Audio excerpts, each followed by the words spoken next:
Meus queridos amigos, a passagem das Escrituras Sagradas para a qual eu devo chamar a sua atenção está no Evangelho de Mateus, no capítulo de número 10, versículo de número 2. Abra comigo em Mateus, capítulo de número 10, versículo de número 2. Estas palavras de Mateus pelo Espírito. Ora, o nome dos 12 apóstolos são estes.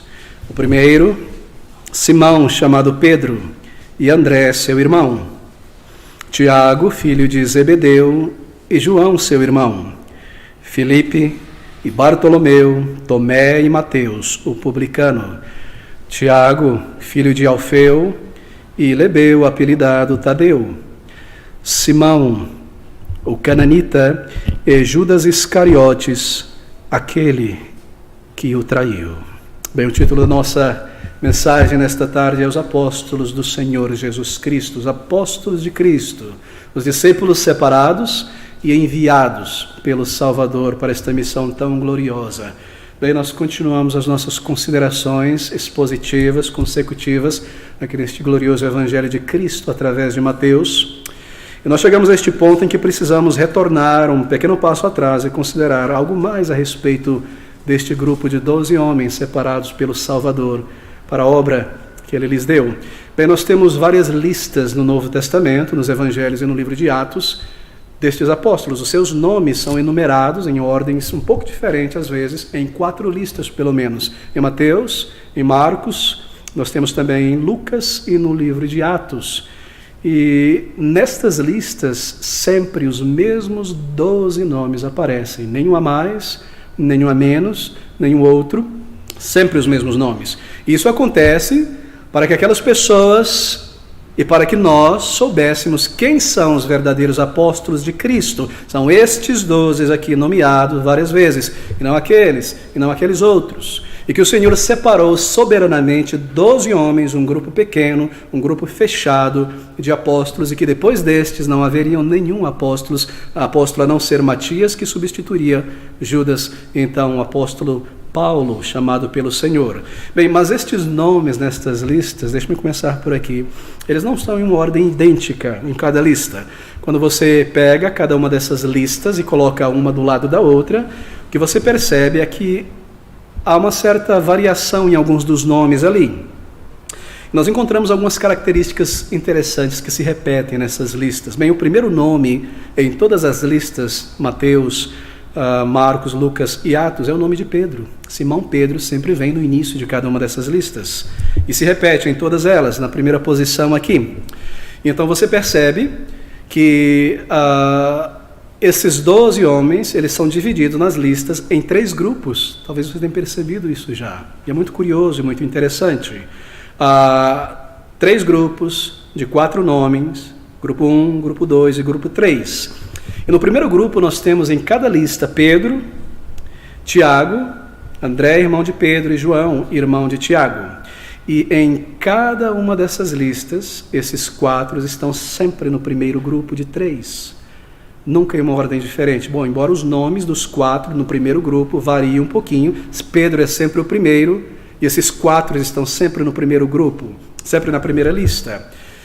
Como eu disse, o nome de Tiago, João e André, às vezes é encontrado em ordens diferentes em cada um dos evangelhos, mas o nome de Pedro é sempre o primeiro da lista, e estes 4 sempre no primeiro grupo.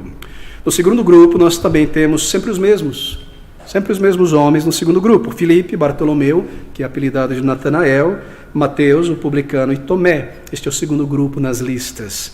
Claro, o nome de Bartolomeu você deve ter percebido, Natanael, Mateus e Tomé, às vezes é mudado na ordem, mas estão sempre no segundo grupo. E o nome que está sempre no início deste segundo grupo é Filipe. Filipe sempre aparece no segundo grupo. Assim, no primeiro grupo estão sempre aqueles 4 homens, Pedro, André, Tiago e João. Pedro sempre vem no início da lista. No segundo grupo, sempre esses 4. E Filipe vem no início da lista. E o que nós temos aqui é uma percepção da maneira como o Senhor separou, mesmo o grupo dos 12, colocando ali como que uma espécie de líder, assim por dizer, o coordenador dos 3 grupos. E no terceiro grupo, bem, nós temos pouquíssima informação sobre esse terceiro grupo.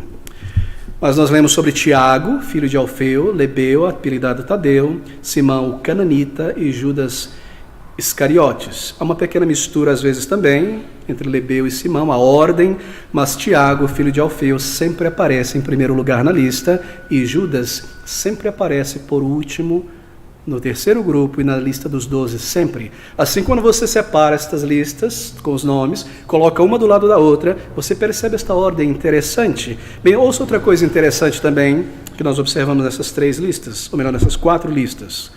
3 grupos de 4 homens. Nós observamos também que há uma gradação de cada um desses 3 grupos em sua proximidade e intimidade com o Senhor Jesus Cristo, com o Mestre. Os discípulos do grupo 1, Pedro, André, Tiago e João, estão sempre mais próximos de Jesus. Não é interessante? Eles sempre aparecem nas narrativas dos evangelhos mais próximos, mais achegados do Senhor Jesus Cristo, sempre junto com ele. Em alguns momentos especiais, como no Monte da Transfiguração, e em outros momentos também, sempre estão mais próximos. E você se recorda, não é? Que esses 4 foram os primeiros discípulos que Cristo chamou, mesmo antes de separar os 12. Eles já estavam com o Senhor há mais tempo e já tinham uma proximidade maior com o Senhor. E essa proximidade desses 4 permanece, continua até o final. Bem, os 4 do grupo 2, nós sabemos pouco sobre eles, mas já há uma distância um pouco maior do Senhor Jesus Cristo, conforme os evangelhos narram. Nós ouvimos, por exemplo, muito pouco sobre Filipe e sobre Mateus, e quase nada sobre Bartolomeu e Tomé. E no que se refere ao terceiro grupo, nós não lemos mais nada a respeito deles, a não ser seus nomes nessas listas, e algo a respeito de Judas Iscariotes, porque ele o traiu o Salvador, isto é, de modo que mesmo entre os 12, as narrativas do Evangelho nos dão essa percepção de que havia uma gradação de proximidade, de intimidade dos discípulos com o Senhor Jesus Cristo, com aqueles 12 discípulos que o Senhor chamou para estar com eles. Bem, não entenda isso errado. Todos os 12 estavam sempre juntos com o Salvador, porque Ele os chamou para estar com Ele a todo o tempo, e andar com Ele a todo o tempo. Mas mesmo dentro desse círculo menor de 12, havia ainda um círculo menor de 4, e neste círculo menor de 4, havia ainda um grupo, um par, de 2 discípulos que eram mais próximos do Senhor, e neste par havia um, Pedro e João, e neste par havia um ainda que era mais próximo do que Pedro, que era João. Não é interessante? Será que é porque o Senhor mantinha os demais distantes? Não, de maneira alguma. Conforme nós lemos as narrativas, me parece que eles, por si mesmo, de si mesmo, tinham esse desejo muito grande, essa inclinação de estar mais próximo do Senhor, junto, ouvindo ali, andando com Ele, observando. Suas mentes e corações eram cativados pelo Senhor. Bem, nós vemos esses elementos e é muito interessante. A seleção e nomeação dos discípulos, eu mencionei domingo passado, atrasado, não contemplou ninguém da instituição judaica, nenhum dos fariseus, nenhum dos saduceus, nenhum dos escribas, nenhum dos rabinos foram selecionados por Cristo para o apostolado. Nenhum sacerdote também, e nós vemos através disso um julgamento de Deus sobre aquela instituição corrupta daquela época. Todos esses 12 homens eram homens comuns, homens de uma região pouco conhecida, pouco desprezada na verdade, não é? Galileia, todos galileus, a parte de Judas, que vinha da Judéia, de uma cidade chamada Iscariotes, das Judas de Iscariotes, Judas Iscariotes. Eram pessoas comuns, não eram pessoas conhecidas na corte de Jerusalém ou nas grandes cidades. Os rabinos não os conheciam, Gamaliel não os conhecia, o sacerdote provavelmente não os conhecia, a maioria deles, a não ser João. Nós vemos algo a respeito disso mais para frente. Assim o Senhor Jesus chamou os seus discípulos de pessoas comuns, homens comuns. E isso nos ensina algo muito interessante, muito importante para os nossos dias, a respeito do perigo da profissionalização ministerial e do academicismo exacerbado que domina alguns grupos evangélicos. Queridos amigos, me parece que hoje, para ter alguma estima de suas ovelhas, um pastor ele precisa ter um mestrado, um doutorado, uma especialização, um curso disso, um curso daquilo, e o chamado pastoral é transformado em uma profissão. Mas não é isso que nós vemos na palavra de Deus. E o chamado do Senhor desses simples homens nos ensina algo muito importante. Mas não erre aqui, porque eles não eram simplistas. Eram homens simples, mas não simplistas. Outra coisa que nós percebemos aqui, e essa é a maneira de nós introduzirmos o tema, cada um deles foi escolhido soberanamente pelo Senhor Jesus Cristo.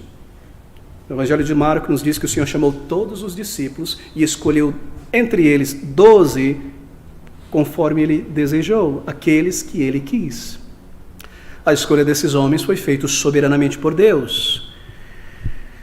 O Senhor Jesus Cristo não reuniu todos os discípulos e seguidores e disse: alguém aqui deseja ser um apóstolo? Levante a mão, vem aqui. Não. Ele separou os 12, antes da fundação do mundo, como Paulo, ainda no ventre de sua mãe. Ele não disse para aqueles discípulos, todos eles: olha, aquele que deseja o apostolado, boa coisa faz, de maneira alguma. Isso mostra que o apostolado não continuaria além desses 12, Matias e Paulo. Mas o pastoreio sim. Assim ele escolhe soberanamente esses 12 discípulos. Em João capítulo 15, ele diz diretamente para ele: vós não escolhestes a mim, eu vos escolhi e vos nomeei apóstolos para que vades e deis fruto e vosso fruto permaneça. É Ele quem chama os seus trabalhadores. Deixe-me dar um toque de advertência aqui. Eu tenho observado muitos jovens, sobretudo na internet, que não foram chamados por Cristo, e isto é óbvio pelo caráter, pela linguagem, pelo que eles estão dizendo e ensinando, mas que se autopromovem a um patamar de professores, pastores, teólogos, líderes e mestres. E é horrível ver esse tipo de coisa. É o Senhor quem chama os seus servos. É o Senhor que dá uns como pastores. É o Senhor que separa aqueles que terão esta função na igreja. Assim, meus queridos irmãos, tome grande cuidado ao pensar sobre estas coisas. Não seja levado pela maré de ignorância, o culto aos heróis que nós vemos no meio evangélico neocalvinista de nossos dias. Não seja inspirado por coisas meramente humanas e carnais. Sonde o seu coração. Se é um chamado, há também critério. Ele deve ser autenticado pelo Espírito. Ele deve ser autenticado pela igreja local. Bem, deixe-me voltar ao nosso ponto aqui. É Ele quem chama os trabalhadores. Agora, é muito instrutivo e muito interessante observar alguns detalhes a mais sobre esses 12 homens. E nós lemos em algumas passagens que há certos detalhes curiosos sobre eles. Por exemplo, me parece que a maioria deles tinha uma ligação familiar. Já mencionei que Pedro e André eram irmãos, João e Tiago eram irmãos. Se você vê na lista de Mateus aqui, na de Lucas, havia outros 3 irmãos ali também. Nos parece que eles eram todos irmãos ou primos ou parentes próximos. Todos tinham crescido na Galileia, provavelmente cresceram juntos, brincando no mar da Galileia, estudando a palavra de Deus nas sinagogas. Havia uma ligação entre eles. Isso é muito interessante. Quando nós pensamos sobre a profissão deles, todos eles tinham ocupação financeira, trabalho, em uma mesma categoria de ofício, de trabalho. Eles eram todos profissionais autônomos ou comerciantes. Eles não eram, nenhum deles eram pastores, era pastor de ovelhas, nenhum deles. Nenhum deles tinha gado, rebanho, nem prestava serviço a fazendeiros como pastores, absolutamente nenhum deles. Todos eles eram pescadores ou profissionais autônomos do comércio. Nenhum deles era agricultor, e essa era uma sociedade agrária que dependia muito da agricultura e do pastoreio. Nenhum deles era agricultor, eles não tinham terras produtivas, eles não tinham ceifeiros para entrar na sua terra, eles não plantavam e vendiam grão, coisa desse tipo, fruta, ou o que quer que seja. Todos eles eram profissionais autônomos ou comerciantes. E todos eles moravam em cidades. Nenhum deles morava no campo, moravam em vilas, moravam em cidades, eram pessoas urbanas. O próprio Senhor Jesus Cristo, você se recorda, pertencia a essa categoria de trabalhadores.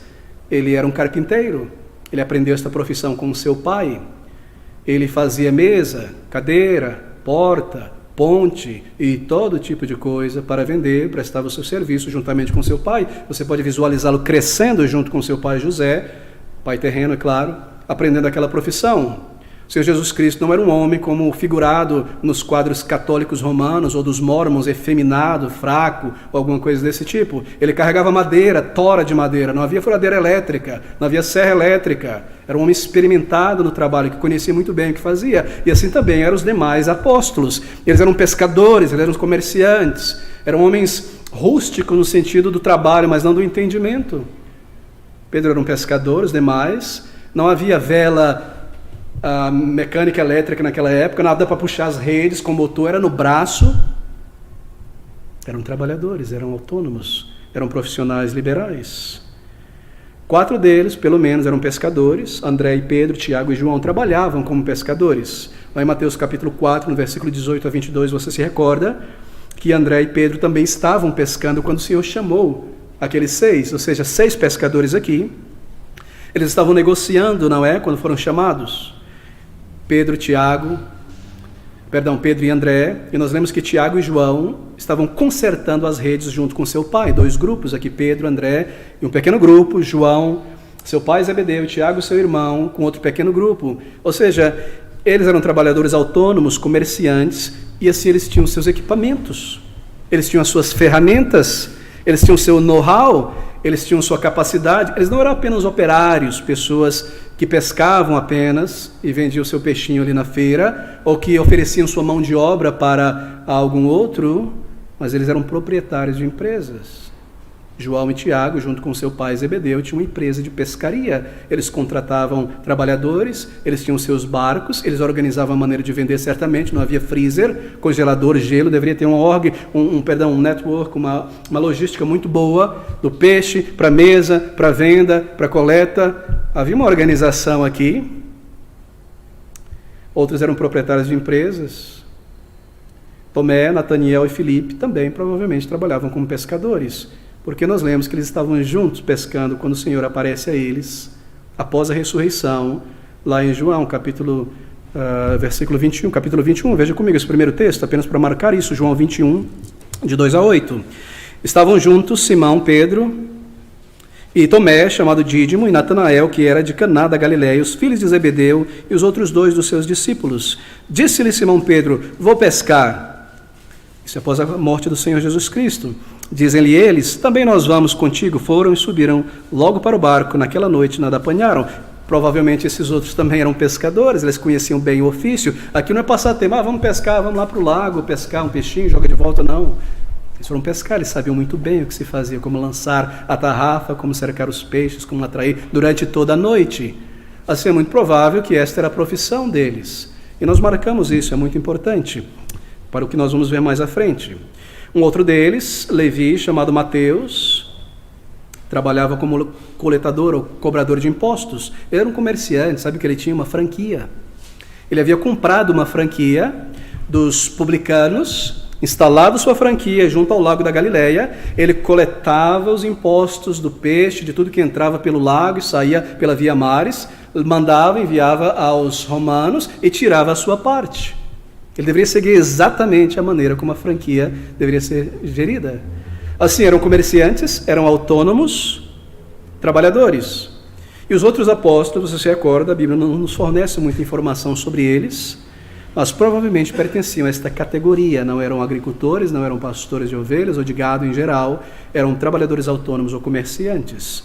E nós temos também alguma informação sobre o apóstolo Paulo, que também pertencia a esta mesma categoria. Ele produzia suas tendas e vendia. Em alguns momentos, não é? Nós lemos em Atos, por exemplo, capítulo 18, versículo de 1 a 13, um exemplo disso. E depois disto partiu Paulo de Atenas e chegou a Corinto. Atos 18.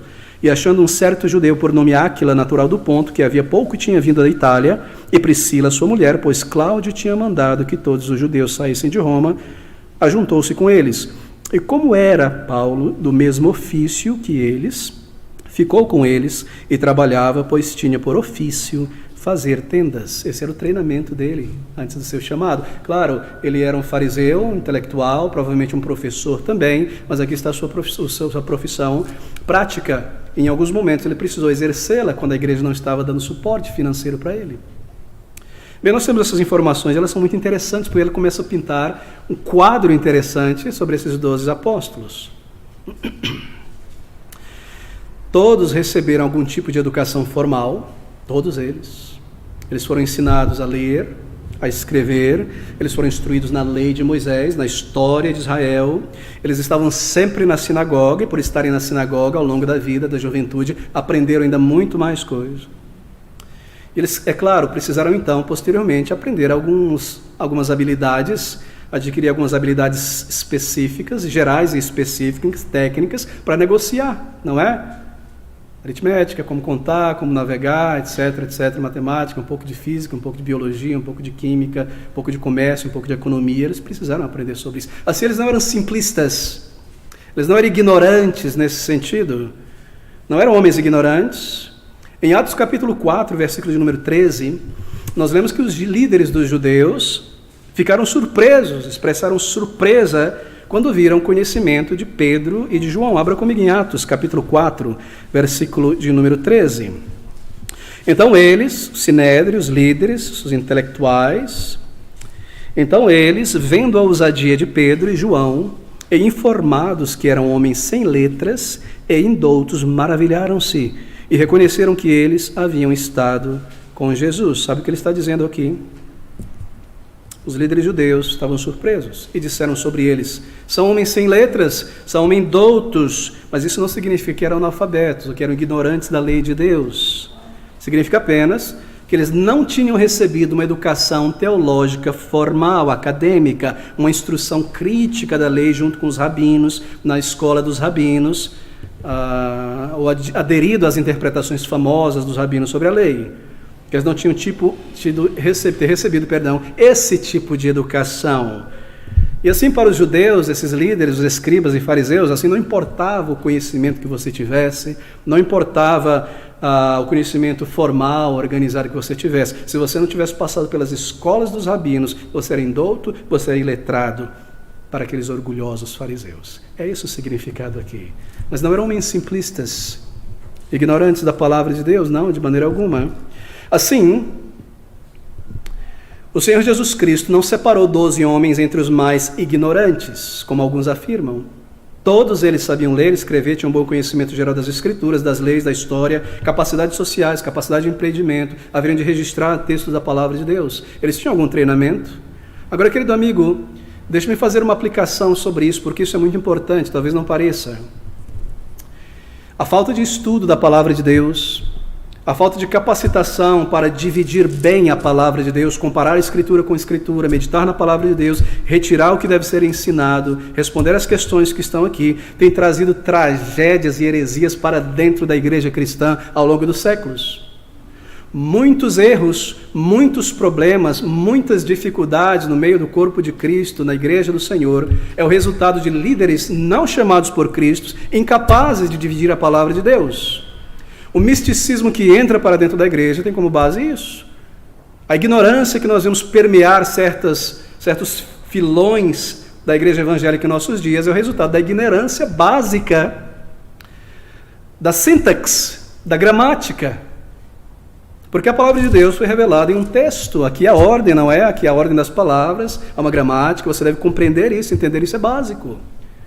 E pela ignorância de coisas básicas, muitos têm mutilado a palavra de Deus.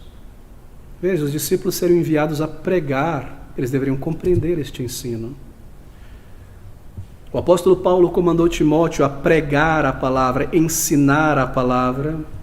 Oh, meus queridos amigos, talvez você pense que isso não é trágico, mas isso é muito trágico, o estado de muitas igrejas hoje, por falta de uma liderança, ou melhor, de pregadores, de ensinadores que não conhecem as coisas básicas do ensino. Talvez você se recorda, há alguns anos atrás, estava sentado diante da televisão, muitos anos, acho que talvez uns 20 anos atrás, isso passou até no Fantástico depois, de um pastor de um certo grupo denominacional, que descobriu que o Senhor Jesus Cristo tinha uma esposa, estudando a palavra de Deus, afinco, com dedicação, comparando, ele descobriu que o Senhor Jesus Cristo tinha uma esposa. Pelo seu estudo minucioso da palavra, ele descobriu que Jesus Cristo tinha uma esposa. E ele tirou isso, abra comigo, de João, capítulo 19, do versículo de número 23 a 24. Aqui ele descobriu a esposa do Senhor Jesus Cristo. João, capítulo 19, versículo 23 ao versículo de número 24.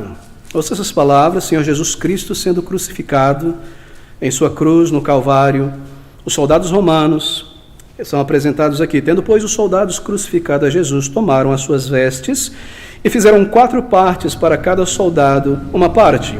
E também a túnica, porém, tecida toda de alto a baixo, não tinha costura. Disseram, pois, uns aos outros, não a rasguemos, mas lancemos sorte sobre ela, sobre a túnica, para ver de quem será, para que se cumprisse a escritura que diz, repartiram entre si as minhas vestes, sobre a minha vestidura, a minha túnica, lançaram sorte. O pastor disse, lendo aqui, esse pastor, aqui está, meus amigos, a prova de que Jesus tinha uma esposa, está aqui. Os soldados não quiseram matá-la, eles lançaram sorte sobre a túnica do Senhor Jesus Cristo. A túnica do Senhor Jesus Cristo, é o nome dela, a túnica. Seria cômico se não fosse trágico. Agora deixa eu me mostrar mais um exemplo. Esse também passou na televisão, porque a televisão gosta de fazer chacota com o povo de Deus, e às vezes tem razão, porque pega nessas coisas, não é? Um pastor de um certo grupo também, que justificava o adultério, que havia adulterado com a moça da sua igreja, uma senhora da sua igreja. A senhora havia consentido, o marido também dela havia consentido, a esposa desse pastor havia consentido, e ele justificou isso na palavra de Deus. Justificou em Oséias capítulo 3, versículo 1, abra comigo. Oséias capítulo 3, versículo 1. O Senhor dizendo a Oséias, o Senhor me disse, essa é a resposta que ele estava dando ao jornalista, você encontra isso na internet ainda hoje, se digitar lá no YouTube, ainda está por lá. O jornalista o questiona, de onde é que o Senhor tirou esse negócio de que pode adulterar? Está na Bíblia, eu quero que alguém prove o contrário, aqui está. E o Senhor me disse, vai outra vez, ama uma mulher amada e seu amigo, contudo adultera, como o Senhor ama os filhos de Israel, embora eles olhem para outros deuses e amem os bolos de uvas. Aqui está, Deus disse ao profeta, vai, busca outra mulher, adultera com ela. Leia o texto novamente. E o Senhor me disse, vai, Oséias, ama uma mulher amada de seu amigo, contudo, adúltera, como o Senhor ama os filhos de Israel, embora eles olhem para outros deuses e amem os bolos de uva. E ele justificou o seu adultério aqui. Deus está dizendo que pode adulterar. Não adultera, mas há um acento aqui, não é? Adúltera. A mulher era adúltera. E era uma ilustração de que Deus tinha amado Israel, Israel era uma adúltera. Você acha graça disso? Há uma tragédia absurda acontecendo no meio evangélico de nossos dias, por homens não instruídos nas coisas básicas do conhecimento, da literatura, da síntese, da gramática. Quanto muito mais em comparar a Escritura com a Escritura, doutrina com doutrina. Mas o verdadeiro treinamento espiritual desses 12 apóstolos, o seminário deles, ainda não tinha sido iniciado.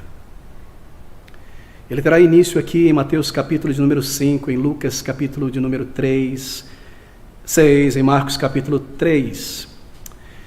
Em Mateus tudo começa logo antes do Sermão do Monte. Abra comigo em Mateus capítulo 5, nós estamos considerando os discípulos, os apóstolos, o chamado e o treinamento dos apóstolos. Em Mateus capítulo 5 o que nós temos é o início do imenso, do grandioso sermão do Senhor Jesus Cristo, o Sermão do Monte. E sabe o que nós temos aqui? Aqui nós temos a aula inaugural do seminário dos 12 discípulos. Aqui tem o início, o treinamento formal desses 12 homens. Você se recorda a ordem cronológica, nós vimos isso há 2 domingos atrás. O Senhor já conhecia aqueles primeiros discípulos, haviam muitos discípulos o seguindo. Ele sobe ao monte para orar, porque ele irá separar 12, ele está orando por eles, ele desce, a multidão também sobe, ele desce agora, encontra uma outra imensa multidão, e todos se aproximam, ele volta a subir um pouco, senta sobre uma penha, e versículo 1 de Mateus capítulo 5, Jesus vendo a multidão, subiu ao monte, e assentando-se, observe agora, aproximaram-se dele os seus discípulos. O sermão do monte será para crentes, não é para o mundo. Ele irá ensinar os 12 discípulos que havia separado. E aqui está a aula inaugural do seminário do Senhor Jesus Cristo, Salvador. Restam apenas 2 anos para o final do ministério do Senhor Jesus Cristo a partir daqui. O primeiro ano ele passa pregando, ensinando, fazendo milagres. Muitos se ajuntam para observar aos discípulos que estão ali do lado, mas agora ele separou 12. E ele tem 2 anos para treinar e moldar esses 12 discípulos que serão os fundamentos da igreja sobre ele, a sua palavra, Cristo Jesus. Homens que impactarão o mundo inteiro e toda a história da humanidade desde então. Restam apenas 2 anos. Em 2 anos ele seria crucificado. Perdão. Em algumas semanas ele... Perdão.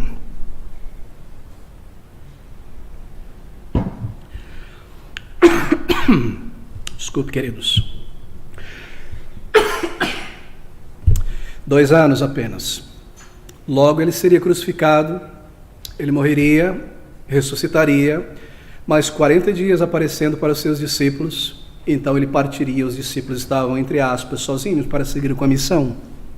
Havia pouco tempo para o treinamento daqueles homens, somente 2 anos.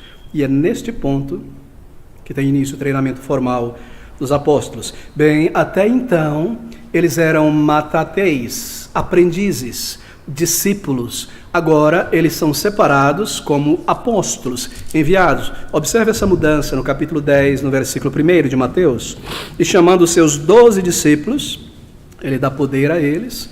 Agora no versículo 2, ora o nome dos 12 apóstolos, percebe a mudança? Então no versículo de número 5, Jesus enviou estes 12.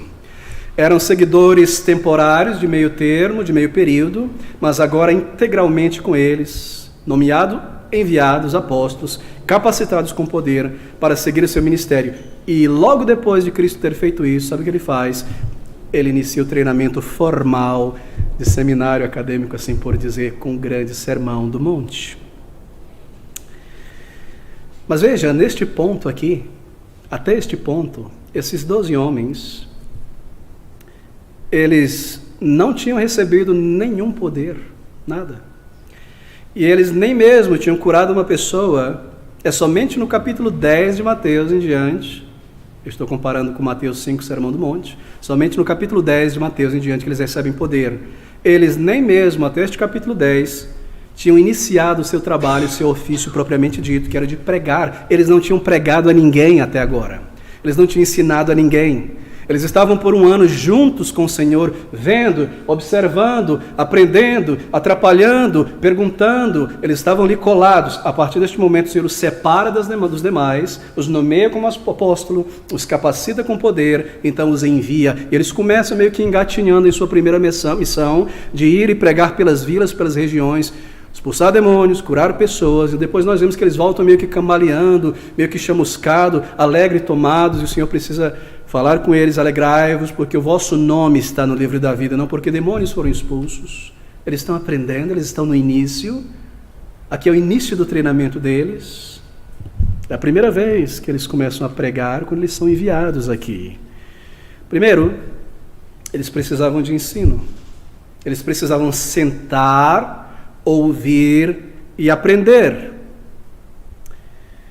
Eles precisavam estar ao lado do Senhor Jesus Cristo por todo aquele primeiro ano, ouvir, observar, compreender, ser instruído, e então na sequência, apenas na sequência, depois, pequenas viagens de pregação debaixo do olho do Senhor. Não entrais pelo caminho dos gentios, não saia das fronteiras de Israel, permaneça aqui, não entre entre os samaritanos, que é uma mistura de judeu e pagão, fique apenas com as ovelhas, fique aqui perto, sobre os meus olhos, os meus ouvidos, vocês estão sob treinamento ainda. E é somente então que eles são enviados pela primeira vez para ensinar o que aprenderam depois de 1 ano e para exercitar o poder que tinham recebido. Mas tudo, queridos amigos, tem início aqui no Sermão do Monte. Esta é a aula inaugural. Bem, aqui estão 12 discípulos escolhidos por dedo pelo Salvador. Por algum tempo já tinham andado com o Senhor, tinham ouvido e testemunhado coisas impressionantes. Ouvido palavras que nenhum homem jamais ouviu, antes ou depois de Cristo. Eles tiveram o privilégio de ouvir. Eles viram milagres em primeira mão, e esses milagres sobre milhares e milhares de pessoas. Pense você curando leprosos, pessoas em decomposição, dando vista aos cegos, ressuscitando os mortos. Esses milagres, este ensino causaram uma profunda impressão na mente deles. Entenda o cenário, entenda o que está acontecendo aqui.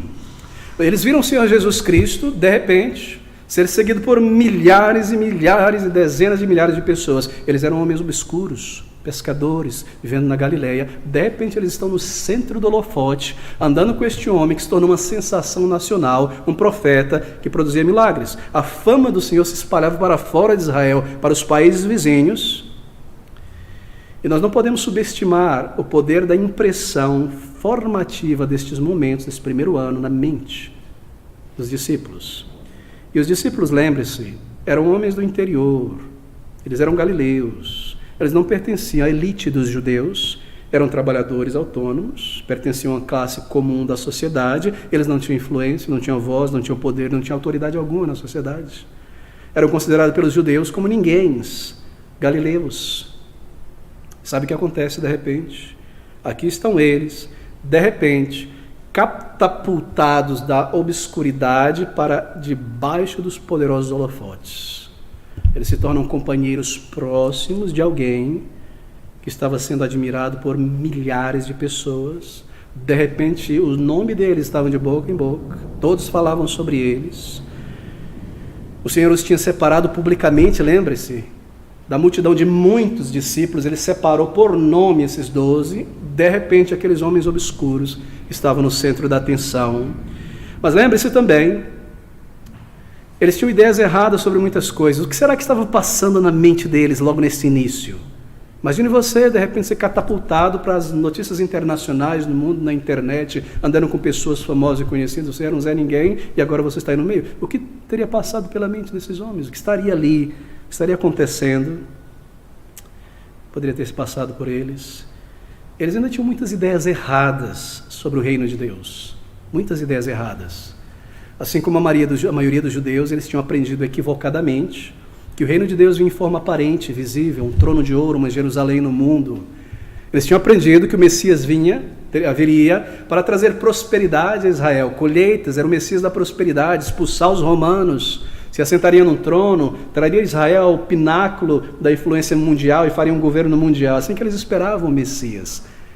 Eles focavam somente naquela família de versículos sobre a glória do Messias, e os rabinos tinham deixado de lado aquela família de versículos sobre a humilhação, a morte, o desprezo que seria lançado sobre o Messias. Assim havia muitas ideias erradas na mente daqueles homens sobre o reino de Deus, e havia muita ideia errada sobre quem era o Messias. Embora eles estavam seguindo Cristo, junto com Cristo, ouvindo Cristo, eles não entendiam ainda a sua pessoa, eles não compreendiam ainda a função do Messias. Havia muitos erros. Por que eu estou dizendo tudo isso?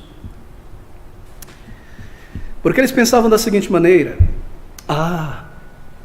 se nós seguirmos Ele, e se nós nos dedicarmos sacrificialmente a eles e ficarmos com Ele até o final, e dedicarmos com zelo integralmente ao Senhor, então será muito bom para nós, porque nós vamos estar no centro dessa grande reforma messiânica que irá acontecer em Israel.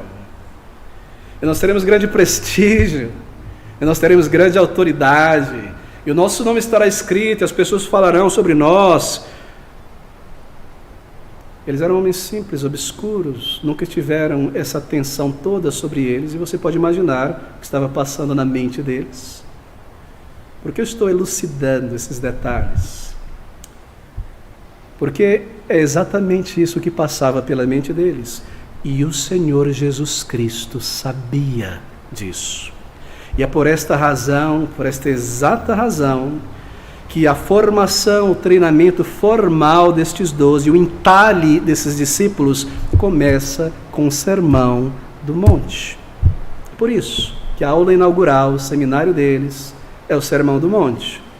Assim, nós devemos ver o Sermão do Monte nesse contexto. Os discípulos irão receber, logo que desceram do monte com Cristo, separado como os 12, sentado junto a Ele, Ele olha para os seus discípulos, começa a ensinar. Os discípulos receberão, neste momento inicial do seu chamado, uma checagem do Senhor Jesus Cristo. Eles receberiam do Senhor Jesus Cristo um relance do seu novo chamado e responsabilidade. Mas como o Senhor Jesus Cristo irá lidar com essas coisas que estão se formando no ego e na mente deles? Grandeza, holofote, um primeiro-ministro, eu sou o segundo-ministro, vocês, nós vamos ser grandes, vamos permanecer com ele. Porque ele é o Messias da prosperidade, nós aprendemos, ele vai restaurar Israel e nós seremos grandes com ele. Como é que o Senhor lidou com isso? O que ele irá fazer para mostrar a eles a ideia errada que eles têm do reino de Deus? E colocar os pés deles no chão, eles dão perspectiva espiritual. Como ele irá realizar isso? Bem, ele irá realizar isso através do Sermão do Monte. O Sermão do Monte foi duas coisas. Primeiro, primariamente aos discípulos, nós lemos aqui, Mateus capítulo 5, não é? Versículo 1, que ele vendo a multidão, senta, se aproximam seus discípulos e abrindo a sua boca, os ensina os 12 e os demais discípulos próximos. Mas também esse ensino do Senhor no Sermão do Monte foi uma declaração pública, foi assim por dizer o seu manifesto público a Israel. Ele estava dizendo ali para todos os seus seguidores de Israel, ele estava dizendo: eu também declaro isso para todos vocês, a minha diretriz. O que eu irei dizer para vocês, discípulos, eu também digo, por consequência, a todos os discípulos, 12, todos os discípulos. E o meu ensino aqui agora, iniciando nessa aula inaugural, o que eu estou dizendo é: qual é o tipo de discípulo que eu espero que o meu discípulo seja? É isso que o Sermão do Monte é. Qual é o tipo de pessoa que alguém que me segue deve ser? É isso que o Sermão do Monte é. Assim, ele está instruindo em particular os seus 12, porque ele acabou de chamá-los, inicia-se o seminário, a aula inaugural, mas ele está dizendo também para toda a multidão: esse é meu manifesto público. Se você deseja seguir a mim, este é o caráter de um discípulo. Ele está anunciando publicamente, não é o seu ministério, como ele irá proceder, como ele irá agir, o que ele fará e o que ele espera dos seus discípulos, como eles devem se comportar. Veja o Sermão do Monte nesse contexto. Veja o Sermão do Monte como a primeira fase do treinamento dos discípulos. Talvez a gente se pergunte: oh, como maravilhoso seria se a gente pudesse traçar na Bíblia e separar, assim como na teologia sistemática, o currículo, não é? A bibliografia, a maneira como o Senhor preparou esse seminário para os discípulos, o início, o meio, o fim, o desenvolvimento. Seria tão bom. Claro, é possível sim, está aqui. Aqui está a aula inaugural. E nós temos o treinamento, o envio, o treinamento prático, a recapitulação. É isso que está acontecendo aqui. Agora veja um pouco do conteúdo dessas primeiras lições do Senhor dirigida aos 12 discípulos. Lembre-se, talvez a fama, talvez os holofotes, as coisas que eles presenciaram estavam subindo um pouco a cabeça deles. E eles estavam ficando um tanto orgulhosos. Nós somos melhores, nós somos separados por Cristo. E o Senhor inicia lidando exatamente com isso. Bem, nós não temos tempo de percorrer todo o Sermão do Monte, eu lhe remeto ao nosso estudo, versículo por versículo, no capítulo 5 de Mateus 6 e 7, mas alguns relances aqui deste ensino aos 12. Veja o primeiro versículo 3 a 6, na verdade. Ele diz: bem-aventurados os pobres em espírito, ele está falando aos seus apóstolos, porque deles é o reino dos céus. Bem-aventurados que choram, porque eles serão consolados. Bem-aventurados mansos, porque eles herdarão a terra. Bem-aventurados que têm fome e sede por justiça, porque eles serão fartos. Sabe o que ele está dizendo? Ele está dando aqui os critérios de entrada no reino de Deus. Isso é parte do seu ministério público. Você quer iniciar o discipulado? Você deseja entrar no reino de Deus? Isso aqui é evangelístico. Mas a partir do versículo 7, ele começa a fazer uma transição da entrada no reino para o caráter do discípulo dentro do reino. Qual será a disposição interior de um discípulo? Versículo 7. Bem-aventurados misericordiosos.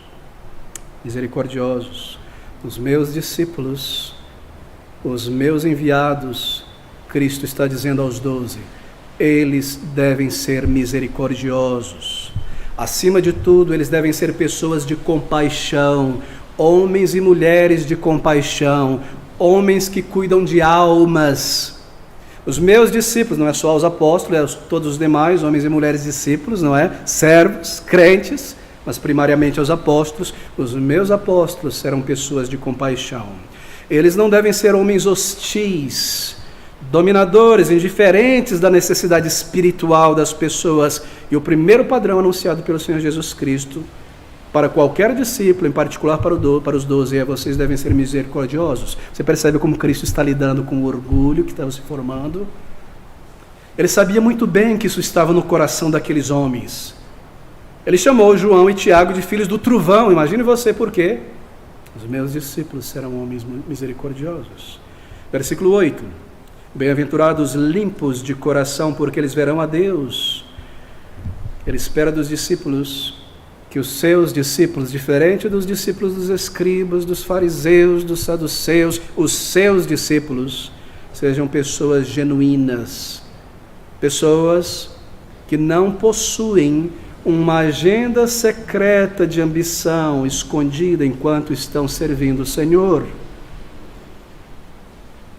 Eles devem ser genuínos. Eles devem também ter um gosto espiritual e não mundano.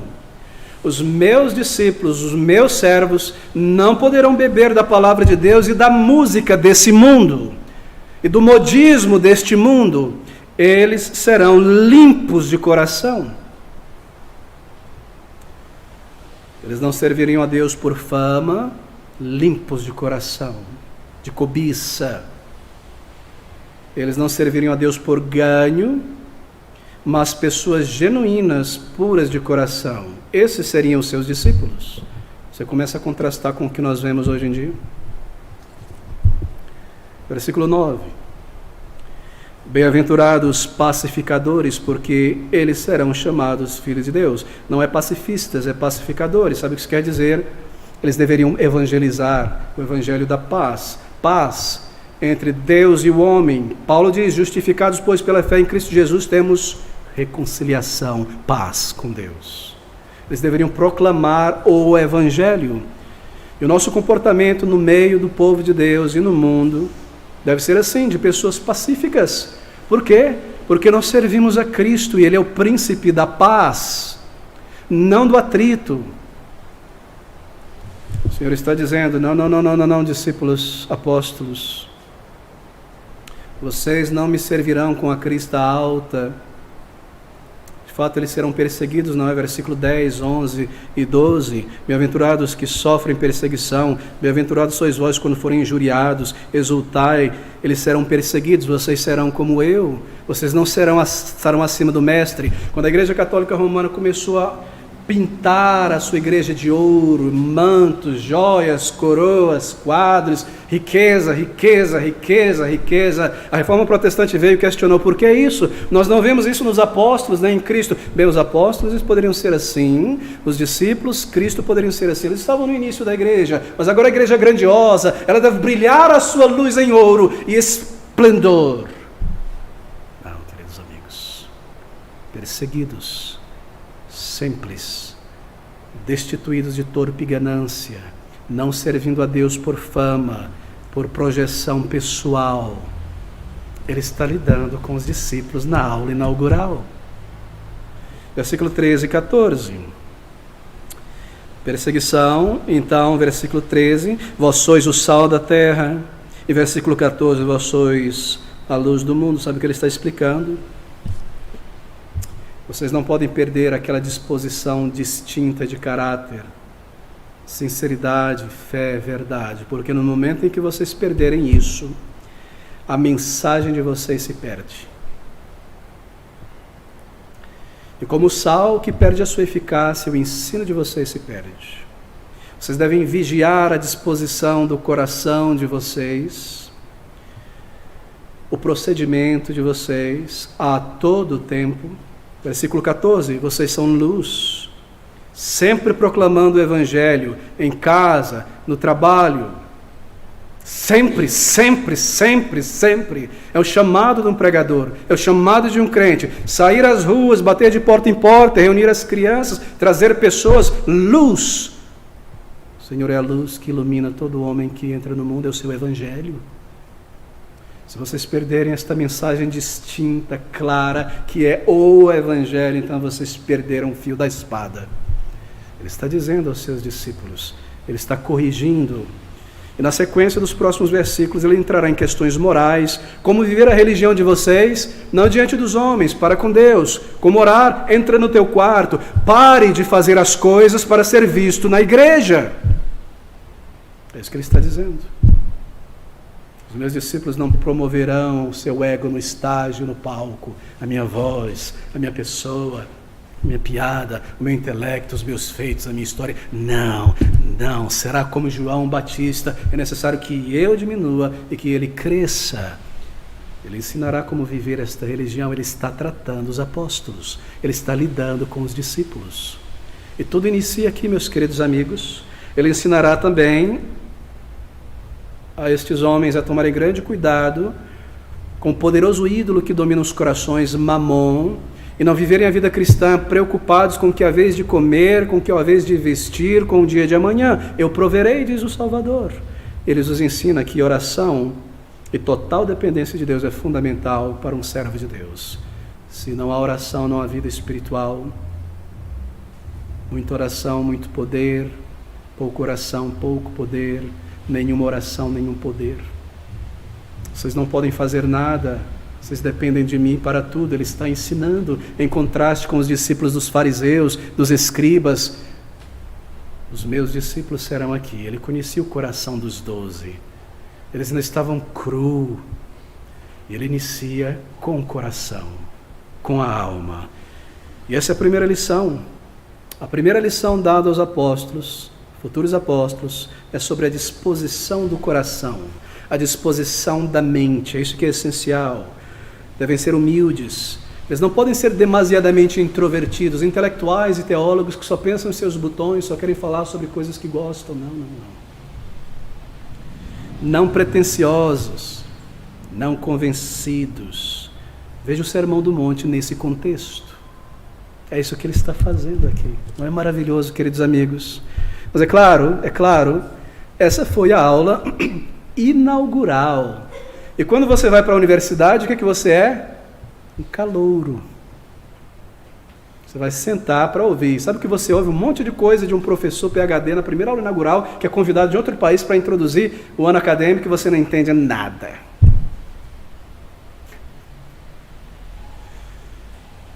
Como estudantes lentos, calouros que eles eram, não aplicados que eles eram ainda, os 12, eles não guardaram o que aprenderam, eles não tomaram nota, ficaram só ouvindo e depois esqueceram. Eles não revisaram as notas, assim, eles não reteram coisa nenhuma do Sermão do Monte. E o que nós vemos ao longo dessas narrativas é a dificuldade dos discípulos, desses 12 homens, de aprender, de reter o conhecimento, a imensa paciência do Senhor Jesus Cristo, o imenso amor do Salvador. É isso que nós vemos. Observe alguns dos problemas com esses 12 apóstolos, mas deixe-me fazer uma pausa aqui. Quando você pensa sobre os 12 apóstolos, esse é às vezes o nosso erro. Nós olhamos aquelas grandes pinturas, não é? Os apóstolos, santos, aquela cara de herói da Marvel e aquela coisa, poderoso Pedro e super santos. Nós imaginamos que eles estão nesse estado e condição aqui.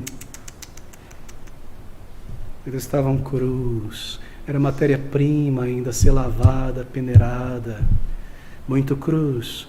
Observe alguns dos problemas desses 12 discípulos, coisas que o Senhor precisou tratar de maneira específica. Primeiro, aqueles 12 homens careciam muito de entendimento, de compreensão espiritual. Eles tinham pouquíssimo entendimento espiritual das coisas de Deus. Eles simplesmente não pareciam compreender coisas espirituais. Eles tinham dificuldade de entender as parábolas, por exemplo. Eles não entendiam as parábolas. E sabe o que eram as parábolas? O Senhor ensinava e depois ele vinha e desenhava. Eles não entendiam o desenho, as parábolas. Abra comigo em Mateus, capítulo 15, versículo de número 15 a 17. Pastor, o senhor não está malhando demais os apóstolos? Bem, abra comigo em Mateus, capítulo 15, versículo de 15 a 17. E Pedro, respondendo, disse-lhe a Jesus: Senhor, explica-nos essa parábola. Eles não entendiam. Pedro representa todos, explica-nos esta parábola, explica-nos o significado dela, era o desenho. E sabe qual é a resposta do Senhor Jesus Cristo? A resposta de Cristo parece trazer um tom de frustração. Versículo 16, nós estamos no capítulo 15. Jesus, porém, disse: até vós mesmos estáis sem entender, ainda não compreendeis. Você percebe esse tom? Vocês não entenderam até agora, depois de tantas parábolas, tanta ministração, tantos milagres, vocês não têm prestado atenção, vocês não tomaram nota, vocês continuam sem entendimento. Observe o tom aqui. Ainda estáis até agora sem entender, ainda não compreender. Eles eram lentos, para se aplicarem ao estudo, mentes morosas para se esforçar para adquirir e reter conhecimento. Observe Lucas 18 agora, versículos de 31 a 34, outra instância. Lucas 18, 31, e Jesus, ou melhor, e tomando consigo os 12, disse-lhes, eles estavam indo a Jerusalém, não é? O Senhor vai dizer para eles, predizer sua morte e ressurreição, eis que subimos a Jerusalém, e se cumprirá no Filho do Homem tudo o que pelos profetas foi escrito. Em outras palavras, vocês já sabem disso. Vocês já aprenderam a lei, vocês já leram os profetas. Eu estou indo para Jerusalém e vai se cumprir tudo o que os profetas disseram. Pois há de ser entregue aos gentios, escarnecido, injuriado, cuspido, e havendo-o açoitado, o matarão, e ao terceiro dia ressuscitará. Observe 34 agora. E eles nada disto entendiam. E esta palavra lhes era encoberta, não percebendo o que se lhes dizia. Você percebe? As suas mentes estavam em um Messias terreno. Mas espera aí, quando é que vai chegar a prosperidade? Quando é que eu vou deixar de ser cauda aqui em Israel e virar cabeça? Eu não entendo, ele vai morrer, ele não pode morrer, ele ainda tem que chegar no palácio. Eles não entendiam. Depois de tanto ensino, eu vou morrer, eu darei a minha vida, eu ressuscitarei. Aqui está ele novamente, com os 12 ensinando. E eles não entendiam essa palavra. Eles não compreendiam. Bem, eles não entendiam as parábolas de Cristo. Ainda não estavam entendendo também a missão de Cristo. Eu devo morrer, eu vim para morrer. Eu vim para entregar a minha vida, para morrer no lugar de pecadores, para pagar no lugar deles e ressuscitar para a sua ressurreição. Eles não entendiam. Eles não entendiam a necessidade de Cristo se humilhar como servo sofredor.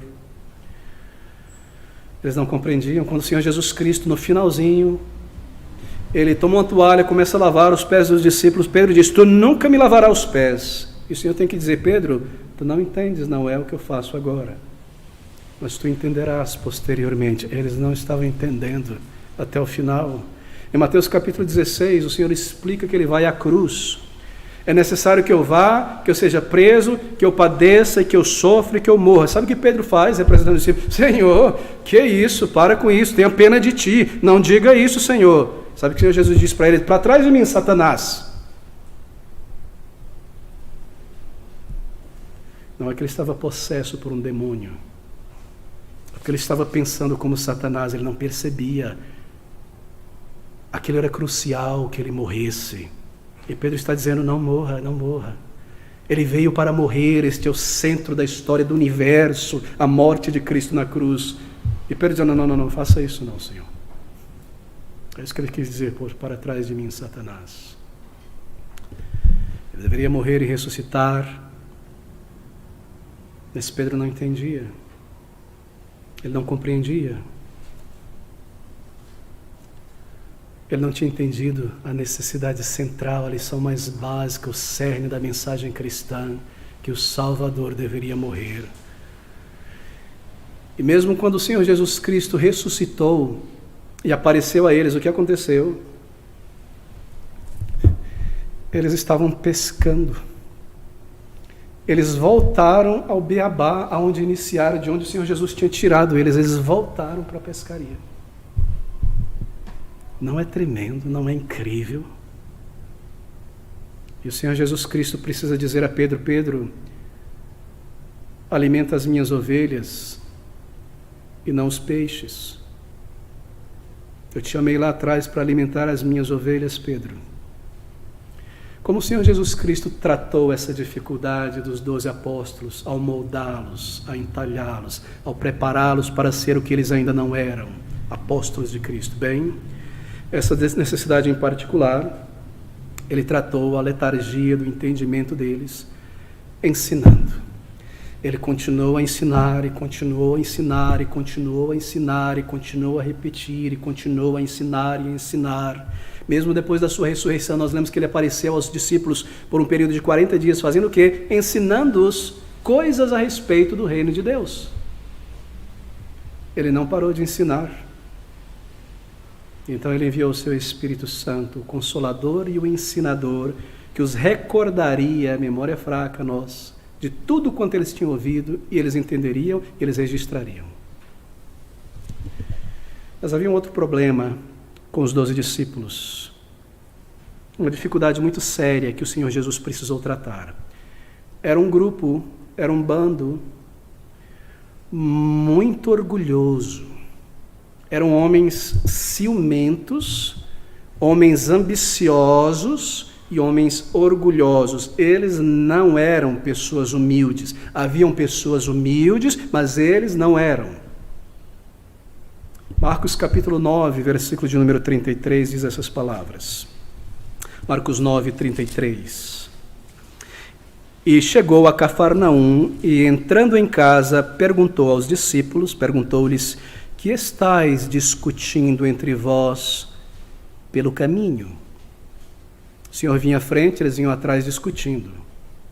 Mas eles calaram-se, porque pelo caminho tinham disputado entre si qual era o maior. Você pode imaginar isso, o Senhor está chegando em Cafarnaum, eles vêm atrás, cotovelando um ao outro e puxando: eu sou maior, eu vou. Eles estavam discutindo quem era o maioral ali. Gente boa eles, não é? Um time bastante unido, não é? Para servir. Como o Senhor Jesus Cristo lidou com esse problema sério neles? Da maneira mais maravilhosa e tremenda que você puder imaginar. Ele chama uma pequena criança, pequena, 3 anos, 2 anos. Toma esta criança, senta em seu colo. E nós lemos em Mateus capítulo 20, versículo 20 a 28. Outra coisa, ele toma esta criança, ele senta em seu colo e diz: aquele que me seguirá, aquele que deseja ser o maioral, deve ser o quê? Como esta criança, destituída de ambição, alegre com o que recebe, pronto a seguir a instrução. Mateus capítulo 20, versículo 20 a 28. Você se recorda desse incidente? Aqui está o Senhor Jesus Cristo em outra ocasião com seus discípulos. Isso aqui é chocante, meus irmãos. Versículo 20 a 28. Então se aproximou dele a mãe dos filhos de Zebedeu com seus filhos, isto é, João e Tiago, adorando-o e fazendo-lhe um pedido. E ele diz-lhe: que queres? Ela respondeu: dize que estes meus 2 filhos, Tiago e João, se assentem, um à tua direita e outro à tua esquerda no teu reino, lá em Jerusalém. Tu és o Messias de ouro, da prosperidade, do palácio mundial. Diz para esses meus filhos, Tiago e João, um fica num trono do teu lado, outro do lado direito, outro do lado esquerdo, outro do lado direito. Jesus, porém, respondendo, diz: não sabeis o que pedis. Bem, se eles não sabiam as parábolas do Senhor Jesus, não é de se surpreender que eles não sabiam o que pedir também, não é?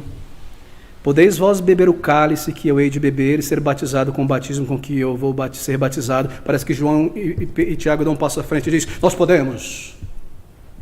Nós podemos, sim. E a resposta do Senhor Jesus é: na verdade bebereis o meu cálice e sereis batizado com o batismo com que eu sou batizado. Sofrimento. Mas o assentar-se à minha direita ou à minha esquerda não me pertence dá-lo, mas é para aqueles para quem meu Pai o tem preparado. Você pode imaginar essa cena? Você pode pensar sobre isso? Eles eram tão cheios de ambição por título, por nome, por fama, que eles tiveram até coragem de colocar a mãe no meio da história, a senhora Zebedeu.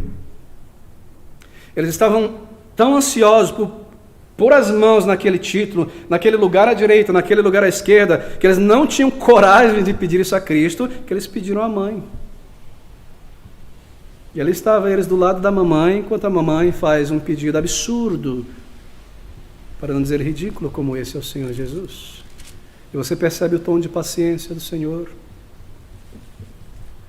Então nós lemos o versículo 24. Observe o versículo de número 24. Mesmo capítulo. E quando os demais apóstolos, ouviram isto, indignaram-se contra os 2 irmãos. Indignaram-se contra aqueles 2 irmãos. Agora, sabe por que eles se indignaram? Porque os 2 foram primeiro do que eles. Eles foram primeiro, eles já ganharam, eles conseguiram, acabou. Primeiro lugar e segundo lugar, acabou. Agora é o terceiro e quarto. Sou eu. Por isso que eles se indignaram. Não é que eles estavam cheios de zelos e que pessoas mesquinhas, absurdas. Não, eles se indignaram por isso. Como o Senhor lidou com isso? Versículo 25, ao versículo de número 28. E então Jesus, chamando-os para junto de si, disse: bem sabeis que pelos príncipes dos gentios são estes dominados, e que os grandes exercem autoridade sobre eles. Não será assim entre vós.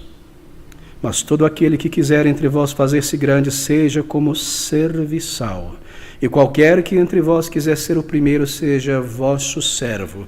Bem como o Filho do Homem não veio para ser servido, mas para servir e para dar a sua vida em resgate de muitos. Ele lidou dessa maneira, posteriormente lavou os pés dele, ele deu exemplo. Havia um terceiro problema com eles. Eram homens bully, homens de pouca fé, homens de pequena fé, pequeníssima fé. Talvez a frase que eles mais ouviram ao longo desses 2 anos foram: ó homens de pequena fé. Marcos capítulo 40, versículo de número... Marcos 4, versículo de número 40. Nós temos aqui uma instância em que nós observamos essa pequena fé ainda dos discípulos. Marcos 4, 40. E disse-lhes Jesus: por que estáis tão temerosos, como não tendes fé? Vocês me viram acalmar as ondas, vocês me viram repelir demônios num cemitério. Como vocês estão agora tremendo? Homens de pequena fé. Como pode isso que vocês, depois de tantas coisas que viram e testemunharam, continuam sem fé? Marcos capítulo 16, versículo 14. Nós lemos que o Senhor Jesus Cristo, em sua ressurreição, aparece para eles. E o Senhor precisa repreendê-los, depois da sua ressurreição, pela fé minguada deles. Marcos 16, 14. Finalmente apareceu aos 11. Judas tinha se precipitado, morto. Estando eles assentados à mesa, e lançou-lhes em rosto a sua incredulidade e dureza de coração, por não haverem crido nos que o tinham visto já ressuscitado. Nem mesmo na ressurreição eles criam. Ó, meus queridos, o Senhor está moldando estes homens. Por quê? Porque eles também irão representar pregadores no futuro, pastores. Você pode imaginar um pregador sem fé, um pastor sem fé? É o que nós vemos em nossos dias, homens de pequeníssima fé. Eles não confiam na palavra de Cristo e nos métodos de Cristo. Pregar o Evangelho de uma maneira simples, direto da palavra de Deus. Não, isso não funciona, pastor. Nós temos que ter música para atrair as pessoas. Teatro, coral, jogral, coisas maravilhosas. Homens de pequena fé. Eles não creem na palavra, no poder do Espírito Santo. Eles precisam criar suas parafernálias. Eles não creem no método de Cristo. Imagine um discípulo, um apóstolo sem fé na palavra de Deus, bem como o Senhor Jesus Cristo lidou e tratou isso aqui, através dos seus milagres, muitos, a sua ressurreição, o seu aparecimento diante deles, para que ficasse marcado na mente deles, eles nunca mais duvidassem.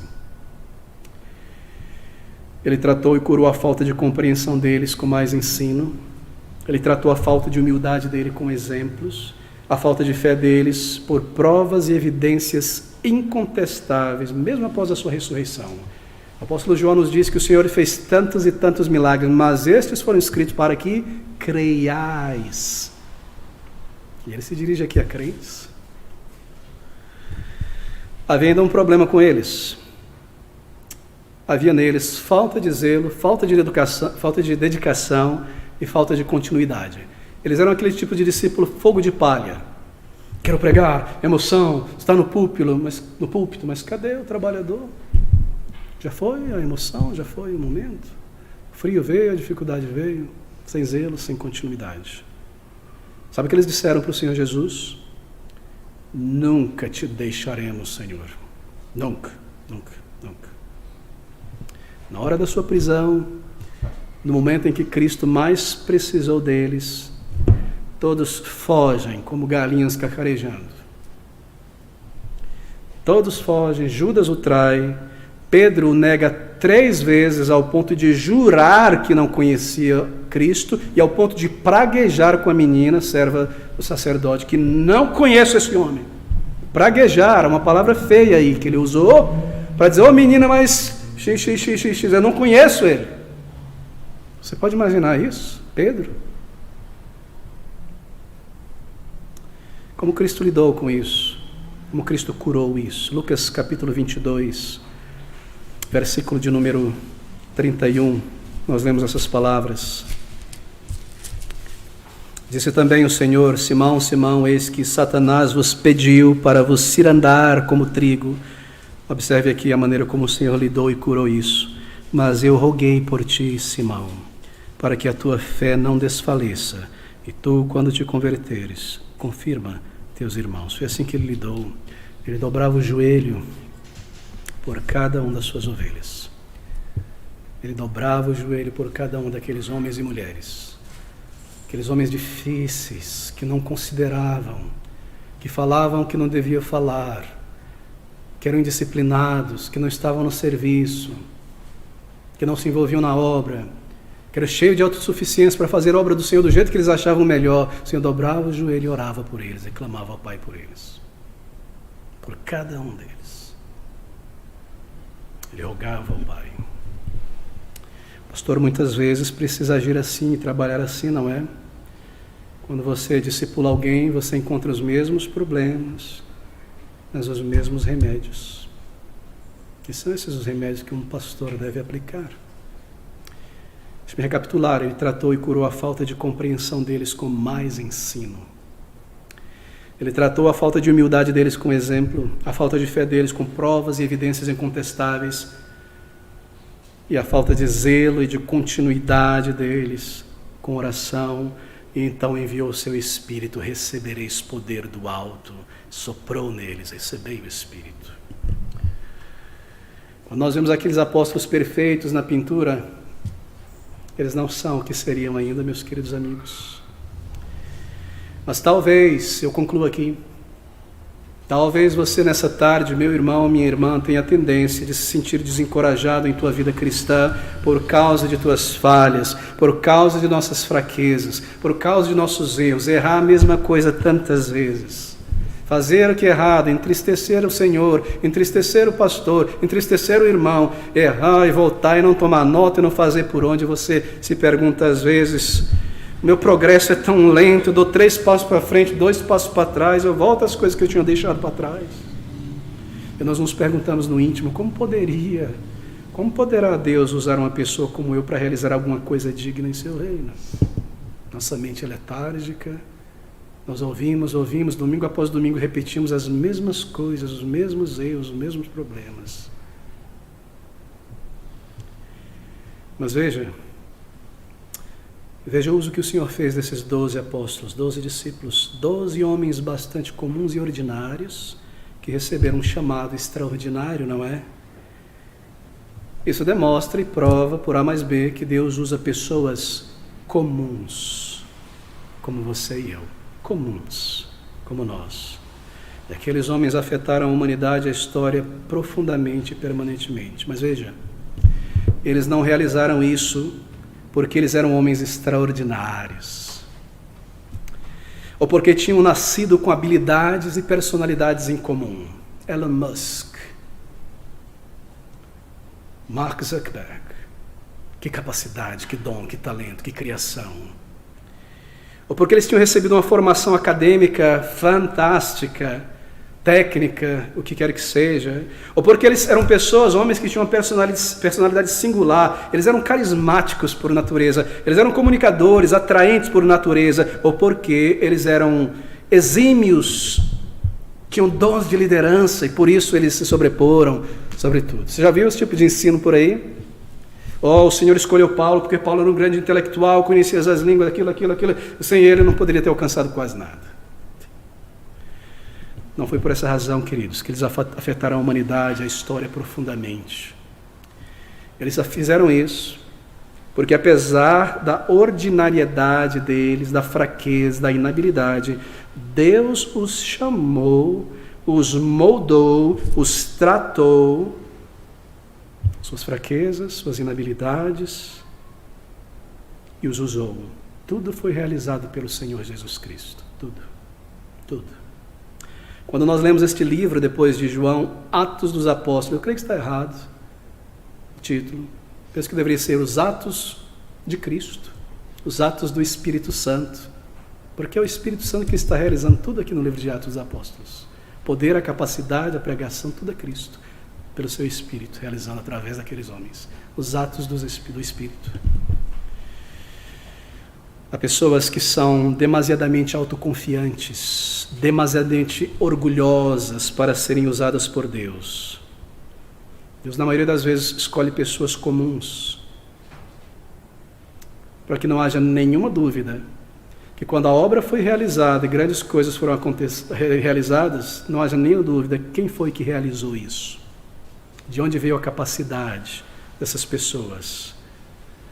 E ninguém tenha dúvida que foi o poder de Deus, seu Espírito operando através deles. Alguns líderes cristãos em nossos dias, sobretudo em nosso arraial reformado, precisam ser recordados disso, queridos amigos. Que não é o carisma deles, a habilidade deles, muito menos a personalidade deles. O poder está na palavra de Deus, que é exercitada pelo Espírito na vida de pessoas. Não em nós está o poder. Eu tenho grande preocupação com jovens em nossos dias que têm descoberto as gloriosas doutrinas da graça, apelidadas de calvinismo. Pessoas recém-convertidas ou pessoas que convertidas um tempo atrás têm descoberto agora pela internet, igrejas reformadas, batistas e outros tantos, as gloriosas doutrinas chamadas ou apelidadas de calvinistas. Sabe por quê?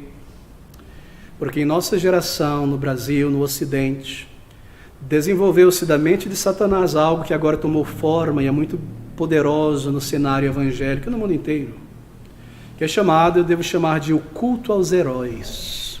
O culto aos heróis. O cenário é feio, é imaturo. Sabe o que é o culto aos heróis? É o que você vê na internet. Esse grande pregador, sua foto está ali.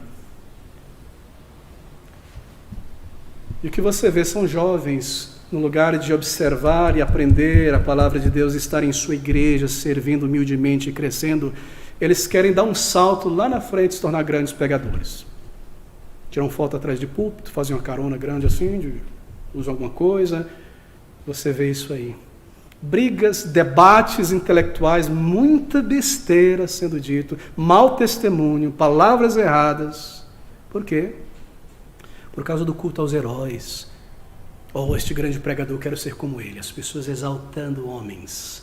Homens. O sujeito vai na conferência, terminou de pregar, desce, vou dar autógrafo nos meus livros, sento aqui autógrafo. Você pode imaginar o Senhor Jesus dando autógrafo? Os apóstolos dando autógrafo? Eu produzi isso aqui, leve a minha marca.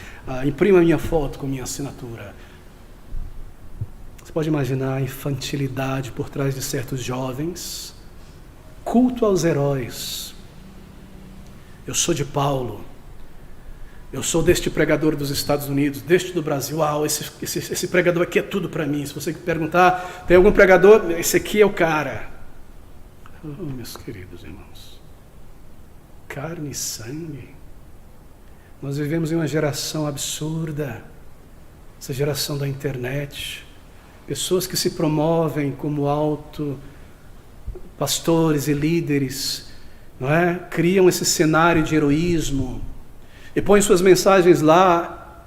Eu não estou sendo crítico no sentido ruim, espero que você entenda isso. E ali eu devo me promover pela internet, não é? Então, como super-herói, Superman, quando ele vai atacar, tem que ter uma música de fundo, né? Então o pregadorzão, ele tem que pôr sua música de fundo no seu vídeo. E por que não prega a palavra? É só discurso, é só oratória, não sei o que, não sei o que. Está todo mundo ali e ninguém prestando atenção. Eu vou concluir aqui, mas eu vou ganhar a atenção dessas pessoas. Aí já vi um tecladista começar a tocar o violão, música de fundo, emocional. O espírito não operou, tem que ser a música. O espírito é trocado pela música. Então o herói tem que criar, não é? Porque eu sou herói, todo mundo tem que me ver como herói na internet. Esses grandes pregadores do passado, grandes no sentido de que foram homens treinados, quebrantados por Deus, permaneceram firmes no suor, no calor, no sangue, no frio, até o final. Sabe como eles se tornaram conhecidos e famosos entre os homens? Depois que eles morreram. E depois de muitas e muitas décadas, quando as pessoas começaram a observar o testemunho deles, olha, tinha um pastor aqui nessa igreja, olha, ele escreveu coisas tão boas e foram retirando e trazendo de volta. Sabe como é que os heróis se promovem no nosso dia? Ali está ninguém que você não conhece. De repente, pela internet, um trabalho de mídia absurda, eu virei um grande herói. Mas o que foi que você produziu em termos de continuidade na igreja, serviço, permanência na fé, no zelo, nas doutrinas por 10, 20, 30, 40 anos? Nada. É tudo mídia.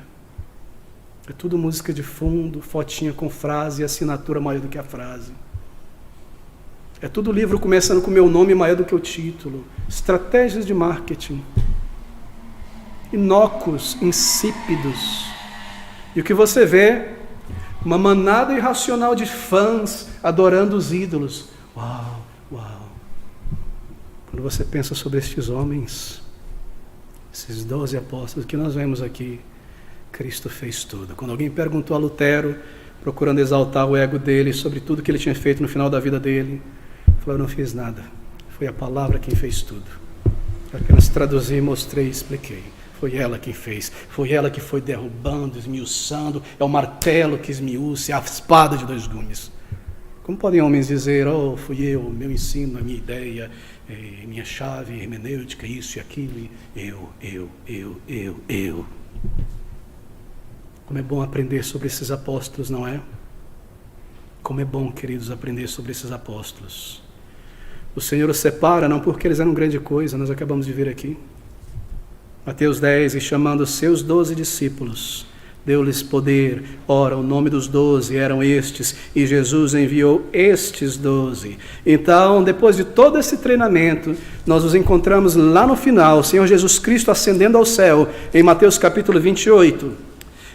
E ele diz, todo o poder me é dado nos céus e na terra. Versículo de número 18. Portanto, ide agora, fazei discípulos de todas as nações, batizando-os em nome do Pai, do Filho e do Espírito Santo. Fazei discípulos, mas não de vós mesmos, mas não um séquito de seguidores, amigos, fãs, admiradores do pastor fulano de tal, discípulos de Cristo, de todas as nações. Então, sabe o que nós o que nós vemos acontecendo? Depois disso, eles recebem o Espírito. E Pedro, aquele homem fraco, inconstante, como todos nós, se levanta em Jerusalém, diante de uma imensa multidão, e prega aquele primeiro sermão da igreja, e 3.000 almas são colhidas. Pedro, de agora em diante eu te farei pescador de almas. Uma quantidade imensa de peixes trazida pelas redes, e aqui está ele. Mas até chegar ali, queridos amigos, até chegar ali, quanto trabalho do Senhor. Então, em Atos 17:6, nós lemos sobre estes apóstolos. Atos 17, versículo 6. E não os achando, Paulo, trouxeram Jason e alguns irmãos, não Paulo, mas o líder da sinagoga.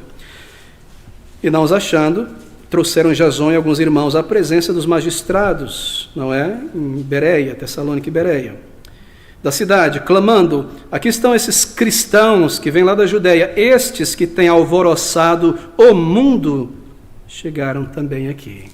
Você poderia imaginar que estes homens, lentos na compreensão, pequena fé, orgulhosos, briguentos, e Tiago queria que descesse fogo do céu para acabar com os samaritanos. O Senhor Jesus disse, vocês não sabem qual é o Espírito que habita em vocês? É o Espírito de vida e não de Satanás e de destruição. Que estes homens iriam transtornar, virar de cabeça para baixo o mundo inteiro. Por quê? Porque eram grandes oradores, grandes personalidades carismáticas, tinham um trabalho de mídia fantástico. Deus operando em vasos de barro. Deus pode te usar. Deus pode te usar.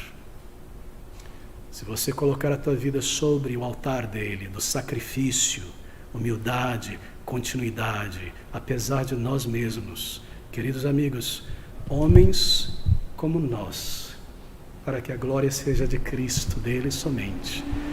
Deus pode te usar na sua obra, no seu serviço. Marque, escreva estas palavras de João Batista. Ela deve ser a palavra de todo crente, de todo pregador. É necessário que Cristo apareça e que eu diminua. Se você fizer isso e se humilhar debaixo da poderosa mão do Senhor no teu serviço, Ele te exaltará, mas não o teu ego. Teu serviço será contado para Ele. Que o Senhor nos abençoe, nos ajude e nos use.